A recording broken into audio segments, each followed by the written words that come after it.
Shalom les enfants de Dieu, les hommes de Dieu, les ministres de Dieu, que le Seigneur vous bénisse abondamment.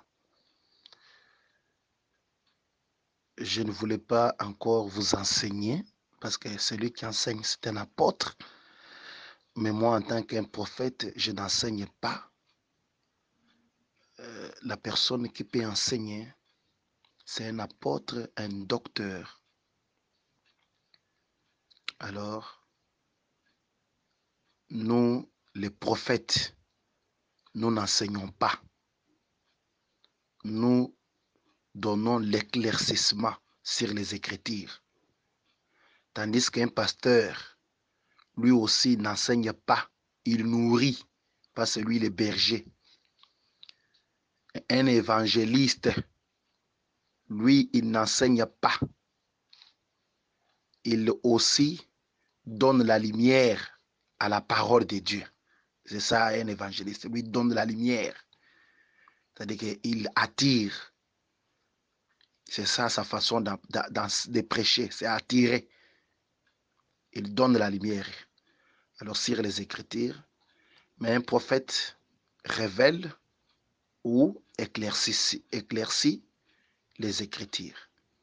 Alors, je n'ai pas encore commencé à révéler. Ce que je vous donne, c'est l'éclaircissement. Pourquoi je dis que c'est l'éclaircissement? C'est parce que ce sont des choses qui sont écrites. Je vous donne les versets, vous lisez, vous la connaissez. La chose que je vous enseigne. Ce n'est pas une chose que je vais révéler, mais je vais vous éclaircir seulement. Parce que peut-être vous pouvez avoir la Bible, mais vous n'avez pas ces éclaircissements. Alors c'est pourquoi je vous donne des versets à l'appui. Parce que un bon aigle, même s'il s'envole, il part jusque dans les lieux hauts.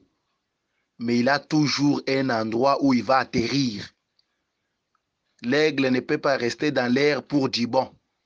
Sinon, il va se fatiguer. Lorsqu'il monte, il va retourner encore pour avoir les pieds sur la pierre, les rochers.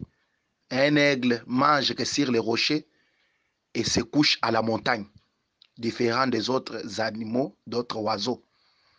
C'est-à-dire, monter au ciel, monter dans l'air d'un aigle, c'est aller pour révéler. C'est donner la révélation. Là, nous montons.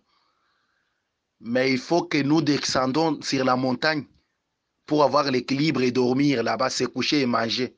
Or, retourner sur la montagne, c'est ça, utiliser les Écritures, s'asseoir sur les Écritures. Toute révélation sans Écriture, ce n'est que des pensées humaines.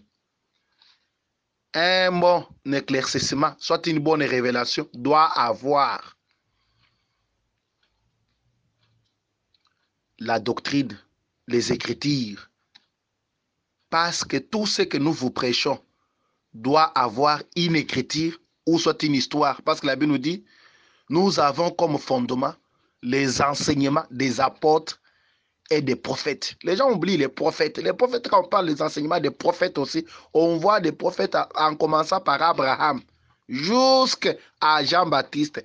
Tout ce que les prophètes ont fait là, c'est aussi notre fondement. Mais les gens s'assoient toujours sur les apôtres, les enseignements des apôtres. Est-ce que dans l'Ancien Testament, est-ce que dans les apôtres, il y avait ça? Non, notre fondement, ce n'est pas seulement les apôtres. Ce n'est pas seulement les enseignements des apôtres, c'est les enseignements aussi des prophètes. Parce que les prophètes, c'est en commençant par Abraham jusqu'à Jean-Baptiste, sont aussi des prophètes. C'est-à-dire, ils doivent aussi nous enseigner. Alors, c'est pourquoi j'ai besoin de vous éclaircir aujourd'hui.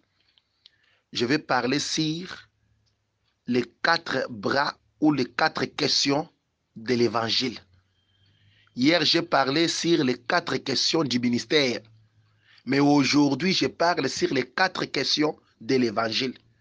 Parce que l'évangile, comme le langage de Dieu, a 4 bras, a 4 pattes, comme un agneau. Que Dieu vous bénisse. Écoutez maintenant les 4 questions de l'évangile. Shalom les enfants de Dieu, les hommes de Dieu, les ministres de Dieu. Que le Seigneur vous bénisse abondamment. Je ne voulais pas encore vous enseigner parce que celui qui enseigne, c'est un apôtre. Mais moi, en tant qu'un prophète, je n'enseigne pas. La personne qui peut enseigner, c'est un apôtre, un docteur. Alors, nous, les prophètes, nous n'enseignons pas. Nous donnons l'éclaircissement sur les Écritures. Tandis qu'un pasteur, lui aussi, n'enseigne pas. Il nourrit, parce que lui, il est berger. Un évangéliste, lui, il n'enseigne pas. Il aussi donne la lumière à la parole de Dieu. C'est ça, un évangéliste. Lui donne la lumière.